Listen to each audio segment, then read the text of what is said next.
Bismillahirrahmanirrahim. Assalamualaikum warahmatullahi wabarakatuh. Alhamdulillah allazi alama biqalam wa alama insana ma lam ya'lam.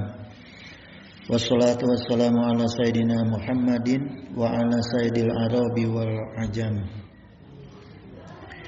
Wa ala alihi wa sahbihi ya nabi'ul ulumi wal hikam. Amma ba'du. Raditu billahi robba wa bi islami dina wa bi muhammadin nabiyya wa rasula. Hadratal muhtaramin summa ila hadratil kiram min jami'i syaikhina wa bi khusus sepuh urang sadaya guru urang sadayana Ustaz Empan. Summa ila hadratil kiram min jami'i syaikhina ayuhal mukarramin Sahibal fudola allazi yakhduruna fi hadzal masjid al-hidayah hafidhakumullah wa ri'akum. Rabbana zidna ilman warzuqna fahman waj'alna minas sholihin. Ayuhal ikhwan, kesempatan aina urang kupas perkawis akidah surga we ya. Jadi sebelumnya saya bacakan dulu hadis Rasulullah SAW. Qala Nabi SAW, badal Islamu ghoriban. Islam itu datang dalam keadaan asing. Ketika Islam itu datang, semua orang itu bertanya-tanya, barang apa ini Islam? Gitu, ya. Kemudian wasayaudu ghoriban, dan akan kembali menjadi asing. Kama bada, maka seperti sebelumnya, fatuba lil ghoroba, maka berbahagialah orang-orang yang asing itu.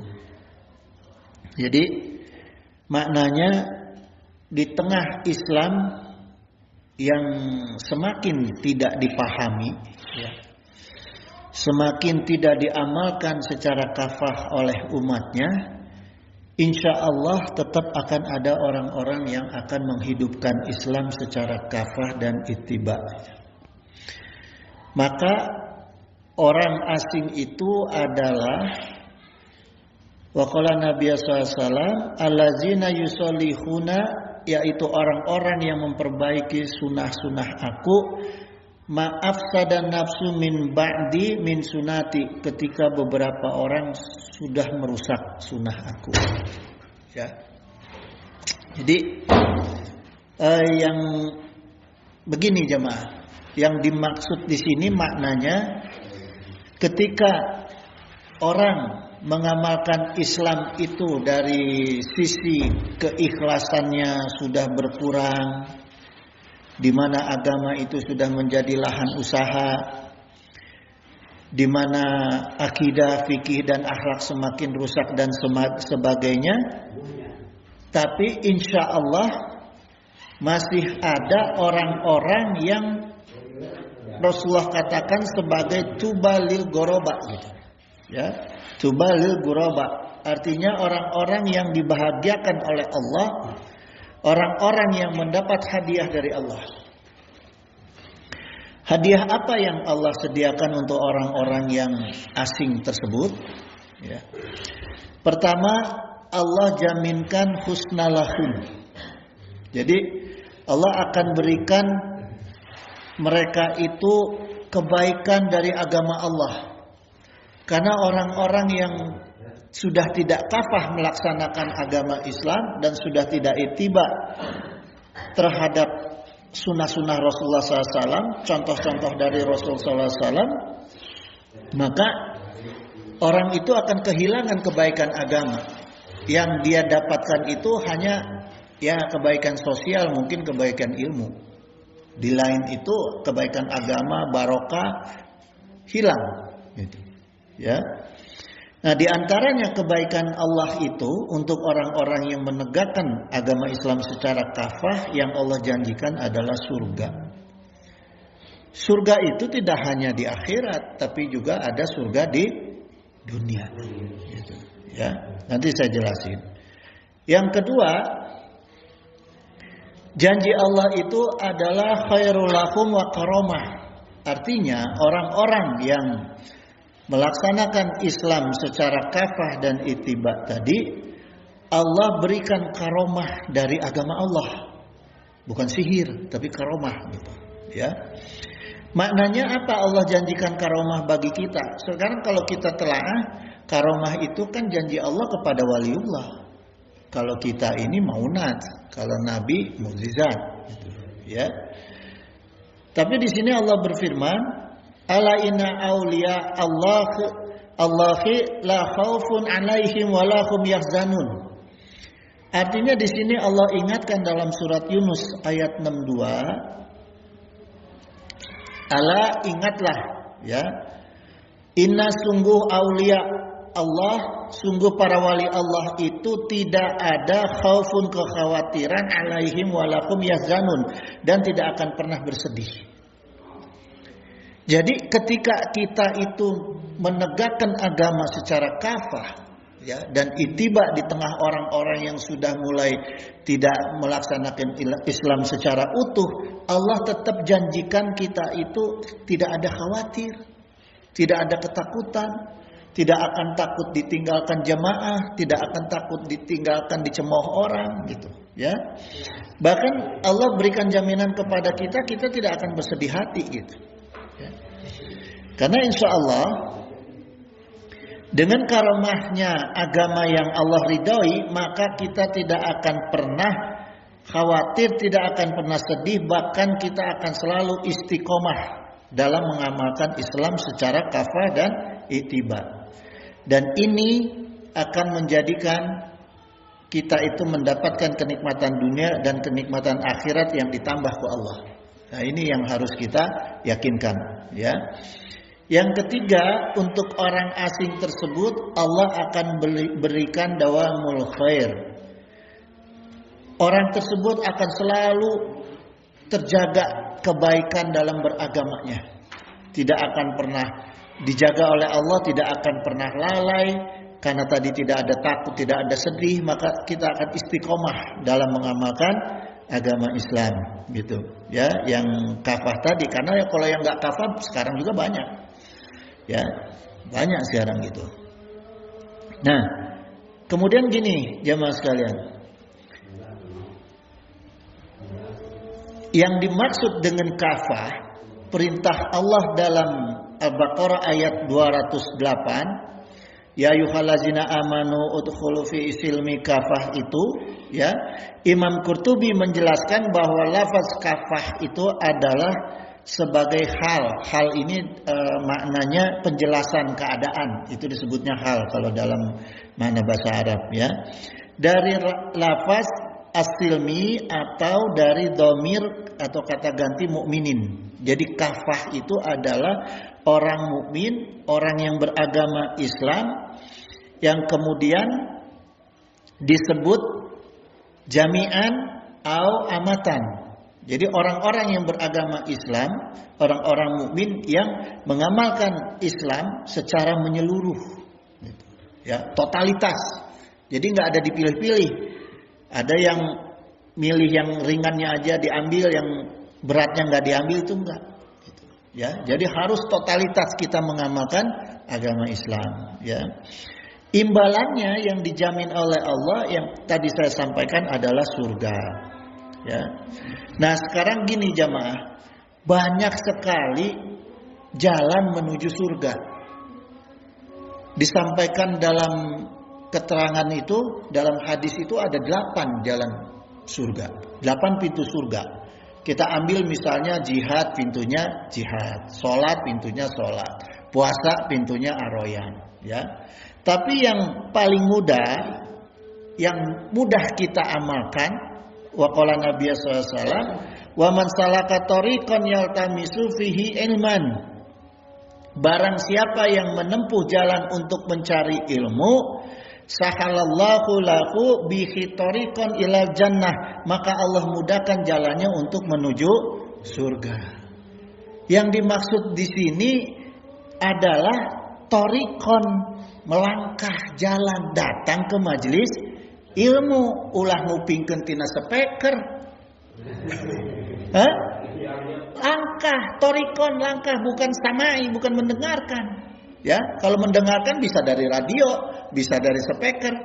Di sini yang dijelaskan oleh Rasulullah SAW, torik, datang jalan ke majelis ilmu, dapat jalan ke surga.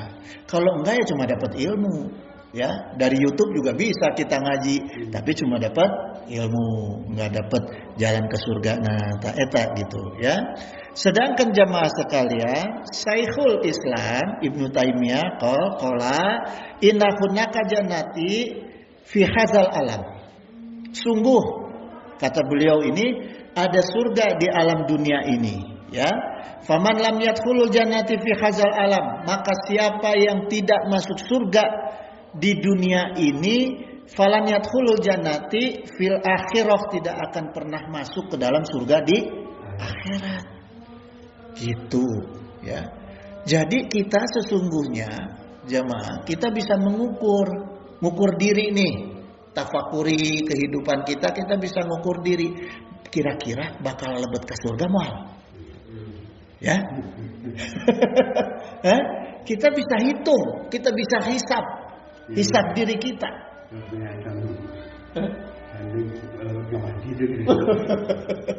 Ya, gitu.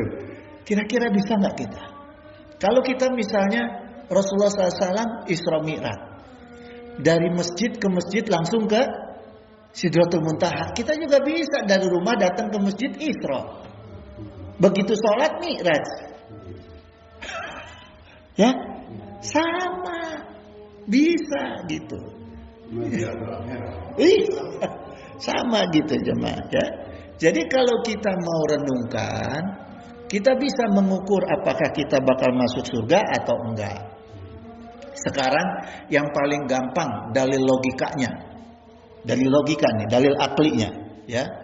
Mimpi yang indah itu salah satu bukti adanya surga akhirat. Kalau kita mimpi indah. Ya kan? Salah satu bukti adanya surga akhirat. Kita mimpi jima dengan bidadari, kan di surga bakal, ya kan? Mimpi kenikmatan-kenikmatan itulah janji Allah nanti. Kenapa Allah kasih kita mimpi? Supaya kita bisa merasakan nikmat-nikmat yang kita bingung. Mungkin enggak gitu. Karena mimpi itu di luar indera. Begitu juga surga akhirat di luar indera. Nah, inilah jalan kecilnya, contoh kecilnya, gitu. Yang kedua, ketika mimpi indah itu jadi kenyataan, itulah surga dunia. Bukti, Allah buktikan tuh. Ketika kita punya cita-cita, kita punya mimpi untuk sukses, untuk berhasil, untuk punya ilmu, untuk punya istri, punya rizki, Allah kasih, berarti kan Allah kasih surga sama kita di dunia. Iya, itulah bukti, gitu, ya. Itu yang logika yang pertama, analoginya. Yang kedua, seperti umumnya kita kenal di alam dunia ini, orang mengatakan surga itu baiti jannati. Rumah kita itulah terminal kita untuk menuju ke surga. Syaratnya bapaknya soleh, istrinya soleha, anaknya soleh, penghuni rumah yang lainnya juga harus soleh. Jangan begini, anak kita didik, istri kita didik, terus ada khodam, ada yang kerja sama kita, itu mah lain keluarga, antep we ulah. Tetap kudu digaingkeun sholat, karena bukan apa-apa, kan dia hidup di lingkungan kita. Kita punya tanggung jawab. Kullu ra'in, kita sebagai pemimpin. Ya, kita sebagai pemimpin, kita punya tanggung jawab sebagai pemimpin. Mas'ul. Ya, akan dimintai tanggung jawab itu. Kemudian gini, jamaah hadanallah, kita lihat dulu nih, ya, makna dari kata surga. Kata surga itu terdiri dari huruf jin, nun dan tak marbutoh, ya. Artinya kalau kita baca jannah, jannah ini bentuk mufrad, ya. Kalau bentuk jamaknya jannatun atau jinanun, Itu. Dalam kitab Mu'jam Mufradat Al-Fazul Quran, Syekh Raghib Al-Isfahani, beliau menyampaikan bahwa kata surga itu jannah. Jadi tanpa tak marbutoh gitu, ya. Kalau tanpa tak marbutoh itu maknanya ada beberapa. Makna pertama, satru asai'an al-hasanah, sesuatu yang kebaikan yang tertutup dari panca indera. Ya. Gampangnya gini jamaah, kalau ada huruf jim dengan nun bersatu, itu nggak kelihatan sama indera. Pertama misalnya ajinatun, ya, ajinatun itu janin jamaknya, ya, mufradnya jinatun, jamaknya janin. Janin kelihatan nggak? Enggak. Ya, jim dengan nun tambah tak marbutoh. Kemudian junatun, ya, junatun itu artinya tameng, tameng, asaumu junah, itu. Jadi kata Rasul bersabda, puasa itu adalah tameng yang tidak terlihat, perisai yang tidak terlihat, ya. Terus kemudian junun, junun itu orang-orang yang tertutup akalnya. Orang Arab bilang majnun. Itu mufradnya junun, ya. Itu majnun. Tapi majnun itu bukan berarti orang yang gila aja, orang yang kerasukan juga tetap disebutnya majnun, gitu.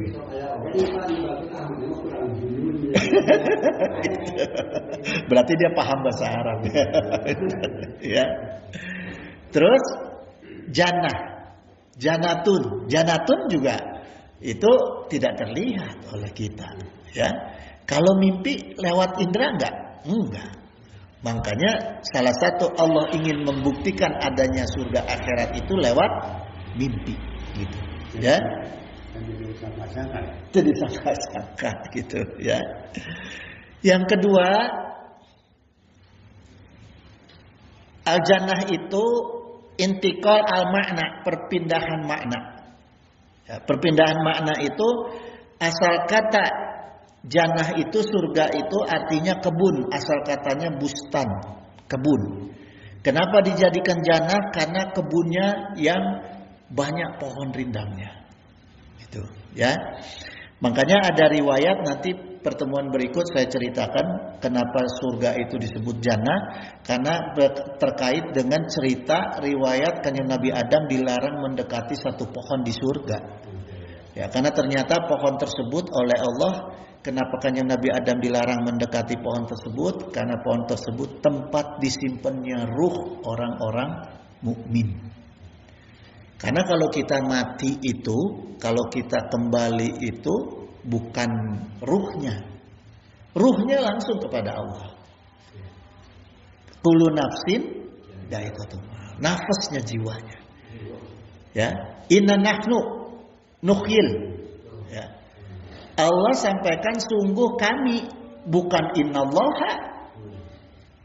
Kami kerjasama bapaknya Haji Aksa dengan ibunya Haji Aksa dan Allah. Maka jadi Haji Aksa. Makanya Haji Aksa karakternya seperti ini karena ada campuran bapaknya dengan ibunya, ya.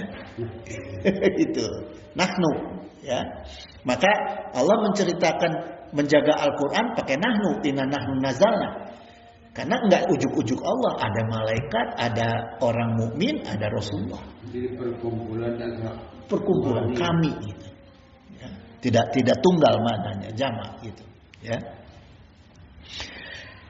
Nah, al-jannah ini adalah disebut ala makna asyariyah, yaitu imbalan dari Allah. Ya, imbalan dari Allah yang sifatnya mastur atau rahasia gitu, ya. Kemudian ayuhal ikhwan, syarat kuat apa supaya kita bisa mendapat pahala surga nih? Nah, ini perlu kan? Kita perlu nih, ya.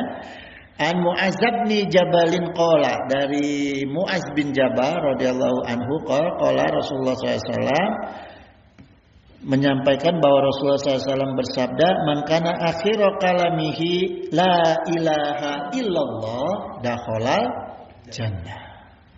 Barang siapa yang kalimat terakhirnya yang keluar dari mulutnya la ilaha illallah, masuk surga.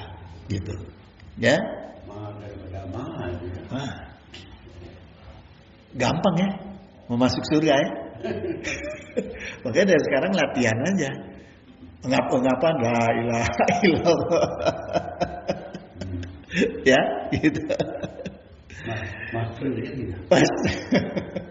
Tapi ternyata nggak gitu jemaah ya. Kita perlu paham bahwa kalimat la ilaha illallah itu adalah kalimat tauhid ya. Kalimat akidah. Kalimat akidah yang namanya tauhid itu adanya di kolbu, bukan di mulut ya. Itu. Jadi Imam Nawawi rahimahullah mengatakan wa makhilun niyatil qalbu, letak niat itu ada di dalam kolbu ya. Gitu. Walakin yastakhibul talafadho ma'al qalbu, tapi dianjurkan untuk diucapkan mengikuti niat di hati. Jadi cara latihannya itu latih hati kita terus mengucapkan la ilaha illallah. Tauhid terus hati supaya mulut refleks. Mulut itu dorongan hati gitu. Jangan hati diatur ke mulut, jadinya nipu. Munafik. Jadinya munafik ya. Maaf. Dulu Bapak, dulu orang mengatakan apa? Asma-illallah tidak disertai dengan hati itu. Itu ya. Jadi memang betul kata beliau. Jadi kalau ada orang mengucap la ilaha illallah tanpa ada mengikuti hati, maka itu bohong. Gitu. Ya. Apa makanya orang kafir juga bisa membaca. Bisa. Orang kafir juga bisa. Gitu. Munafik, paling kencang. Gitu. Ya. Maka Syekhul Islam Ibnu Taimiyah berkata dalam kitabnya Al-Aqidah Al-Wasithiyah, beliau berkata gini, faslun, ya ini dalam hiji pasal di kitabnya ini, wa min usuli ahli sunnati wal jamaah. Jadi di antara pokok akidah ahli sunnah wal jamaah itu anadina wal imani qaulun wa amalun. Ya. Jadi agama dan iman itu perkataan dan amal. Ya. Jadi buktinya iman itu pertama qaulul qalbi wal lisani, perkataan hati dan lisan. Harus sama, apa yang disampaikan di hati dan di lisan harus sama gitu. Ya. Wa amalul qalbi wal lisani wal jawarih. Ya, jadi amalan hati, amalan lisan harus diimplementasikan lewat amal badan kita. Anggap badan. Mohon. Iya. Jadi memang ya kalau jurumiyah dasarnya itu kan al-kalamu waladu amrokabu al-mufidu. Perabot nahu gitu ya. Iya, gitu. Nah kemudian gini, artinya gini ya, komitmen kita di hati kita itu harus kuat. Harus kuat komitmen kita terhadap akidah supaya muncul di lisan. Cirinya gini, ketika kita kaget istighfar. Ya, itu ciri udah kebiasaan. Sudah nyekruk. Astagfirullahaladzim. Itu ulah bakok. Ya. Ada orang kalau mau lihat itu di tempat orang melahirkan. Ibu-ibu tuh macam-macam. Ada yang teh lamun bade ngelahirkeun teh nya ada yang nyarekan salaki aya. Aya nu sompral wae mulutna tapi aya nu istighfar wae, aya nu la ilaha illallah ta eta nu bener. Kalau kita mau lihat dari situ. Ya. Tapi juga harus berakibat terhadap perbuatan kita. Begitu kita sudah terbiasa mulut istighfar, mulut syahadat, mulut la ilaha illallah, tauhid dan kalimat-kalimat sebagainya, kayak kalimat-kalimat baik sebagainya, harus dibarengi dengan amal. Supaya tidak mubazir. Salatnya juga harus benar, ya. Gitu. Wa qala Nabi sallallahu alaihi wasallam wa anal imana yazidu bi taati. Ya. Iman itu bisa bertambah dengan ketaatan. Wa yanqusu bil maksiati gitu. Dan bisa berkurang karena maksiat, ya. Jadi gini jamaah. Kalau kita mau telaah nih, kalau saya mau cerita surga ya. Kita mau telaah nih kalau cerita surga. Allah jelaskan dalam surat Yasin tuh, kita sering baca surat Yasin, ya. Cuma kadang-kadang enggak ngeh maknanya. Inna ashabal jannati yauma fi sugulin fakihun, ya. Penghuni surga itu akan selalu berada dalam kesibukan bersenang-senang. Orang-orang yang ahli surga enggak ada kesempatan untuk sedih, untuk was-was, untuk sieun nggak ada, senang terus hatena. Orang di dunia mal bisa. Aya ka dokterna gitu ya. Orang tak eta jaminan Allah ahli surga, ya. Yang kedua, hum wa azwajuhum fi dilalin ala araiki mutaqiun gitu, ya. Mereka itu ahli surga itu selalu berpasang-pasangan. Nggak ada ahli surga yang jomblo, nggak ada. Nggak ada. Amang kayak di surga, amin. Ajak abdinya bang. Ya. Di surga itu kita akan selalu ditemani oleh bidadari. Atau kalau istri kita juga jadi ahli surga, ditemani oleh istri kita yang rupanya sudah menjadi bidadari. Itu, ya. Iya, gitu, ya.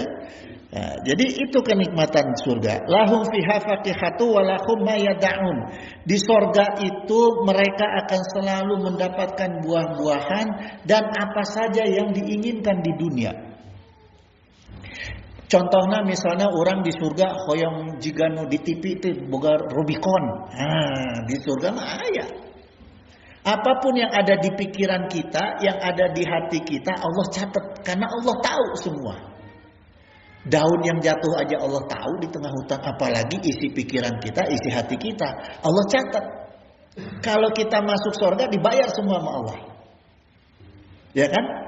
Kalau kita misalnya anak kita nih, saking sayangnya kita sama anak. Anak kita ngomong, "Pak beliin mobil dong." Mobil-mobilan misalnya. Atau beliin kue, kita nggak punya uang, kan nggak mungkin kita kasih sekarang. Tapi kita catat, nanti saya punya uang, saya beliin. Begitu juga Allah kepada kita. Nanti di surga saya kasih semua apa yang kalian mau, ya. Makanya begitu kita masuk surga, Allah langsung sampaikan salam kepada kita. Salamun qala mir rabbir rahim. Ya. Allah langsung sampaikan salam kepada kita. Nih, kesejahteraan ini yang saya janjikan semua ambil sekarang. Gitu. Ya. Gitu. Terus gini jamaah, ada dua kenikmatan surga yang tidak akan diperoleh oleh kita di dunia. Kalau yang lainnya insya Allah, nanti saya ceritain insya Allah dapat. Ya. Ada dua. Pertama itu wujuhu yauma izin nadiratun ila rabbiha nadirah. Ahli surga itu akan gembira ketika melihat wajah Allah. Ya, itu yang pertama. Jadi dijamin kalau di sini kan kita nggak bakal bisa melihat wajah Allah. Nanti di surga kita pasti akan melihat wajah Allah. Itu janji Allah dalam Al-Qiyamah. Ya, ya. Nadoro gitu. Melihat gitu, ya. Kemudian yang kedua, waqala Nabi sallallahu alaihi wasallam fayatuna bihi arwahal mu'minina. Orang ruh-ruhnya orang mukmin itu nanti di surga itu falahum asyadu farhan. Mereka itu akan lebih gembira karena saling ketemu. Roh-rohnya orang mukmin itu saling bertemu, ya.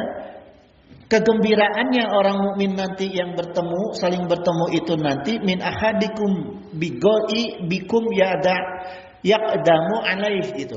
Berbanding ketika kalian bersedih karena kepergiannya. Maknanya gini jemaah, kalau ada anggota keluarga kita yang meninggal kan kita sedih tuh. Perasaan kita selain sedih apa satu lagi? Kangen. Pengen ketemu. Saya aja sampai sekarang bapak saya tuh rasanya suka pengen ketemu. Gitu ya. Nanti itu di sorga tuh dikasih kita ketemu. Enak nggak? Udah bertahun-tahun kita kangen nggak ketemu, tahu-tahu ketemu. Nah itu rasanya kayak apa tuh? Ya, bunga gitu.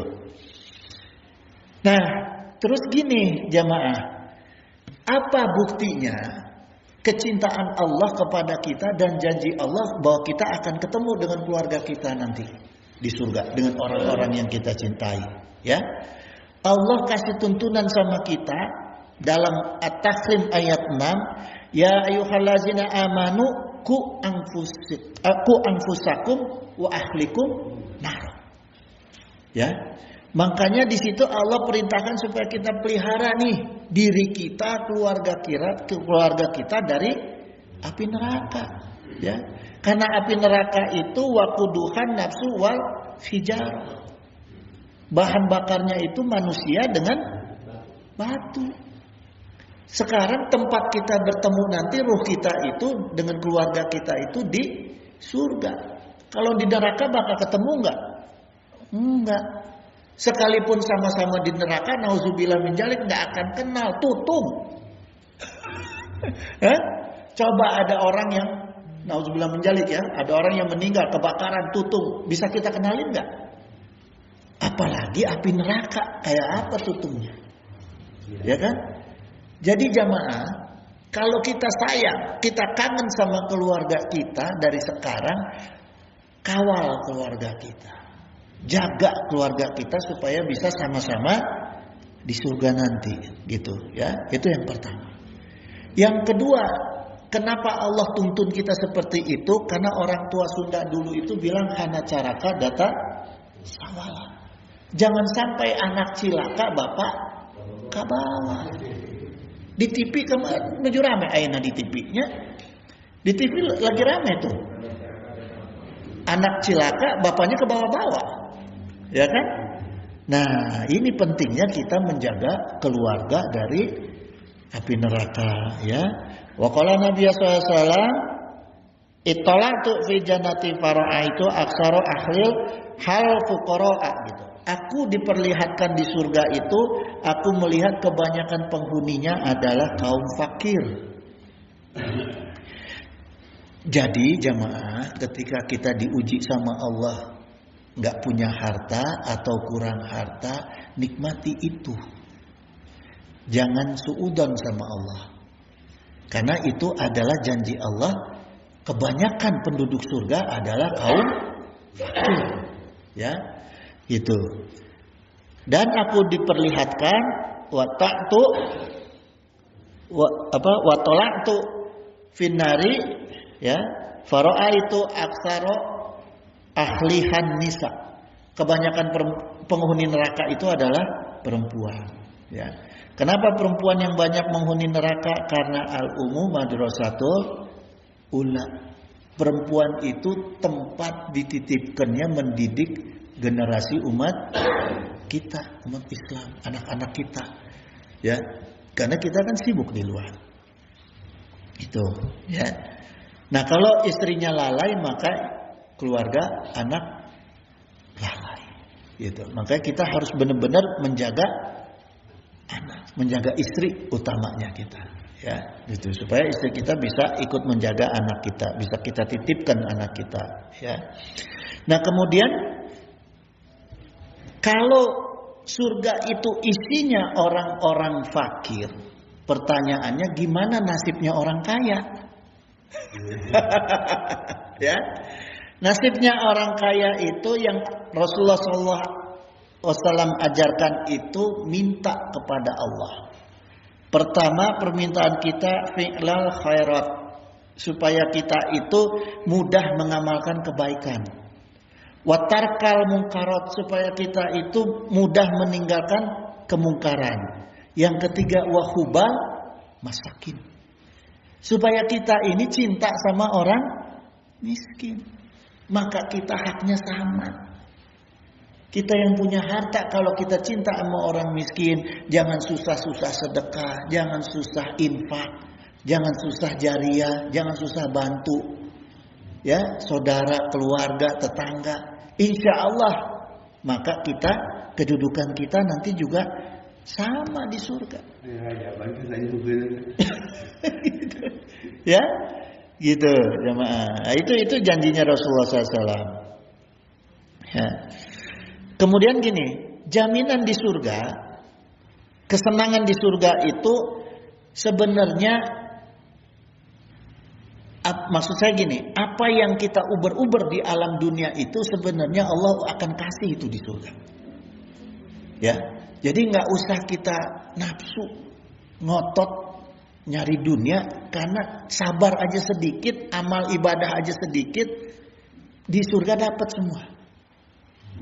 Ya, pertama kan nafsu kita di dunia itu Allah katakan dalam surat Al-Fatir ayat 33, Jannatu adiyadkhulunaha, ya. Mereka di surga Aden, mereka itu masuk ke dalam surga Aden, yukhallawna fiha min asawira min zahabin. Ya. Di dalamnya mereka itu dikasih gelang perhiasan dari emas. Emas itu kan yang diuber-uber orang di dunia, sampai ada Freeport. Ya, walu'lu'an itu permata gitu, ya, mutiara Allah kasih di surga, padahal kita nafsu di dunia cari, Allah kasih nanti di surga, ya.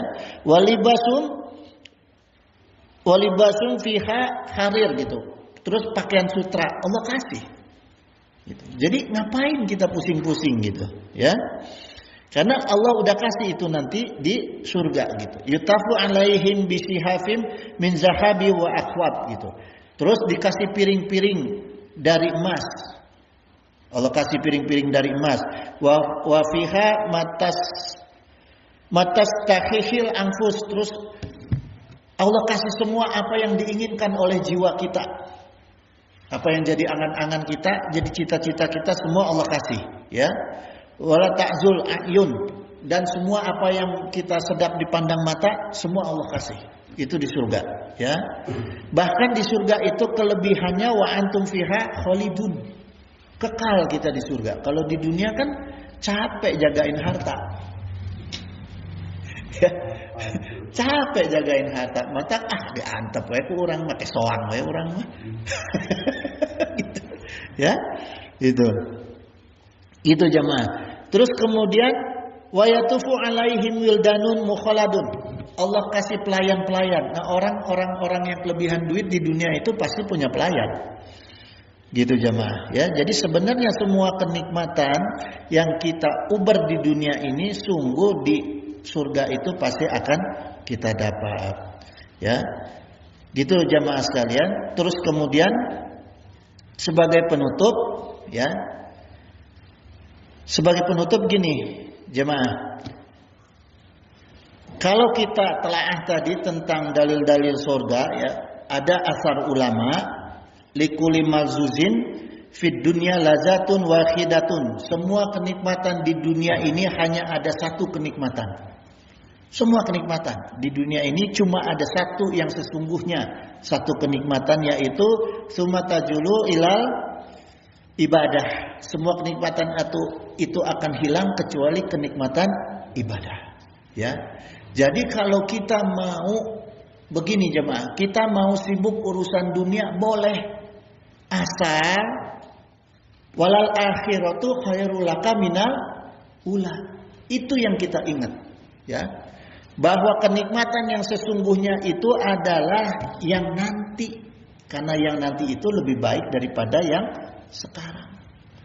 Jadi kalau kita kesibukan alam dunia kita untuk mempersiapkan segala sesuatu yang nanti, maka insya Allah harta kita akan kekal.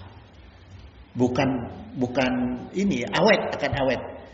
Ya, di dunia ini kita punya harta tuh insya Allah awet. Allah jaga, nggak akan kehilangan, kebakaran, apa musibah, Allah jaga.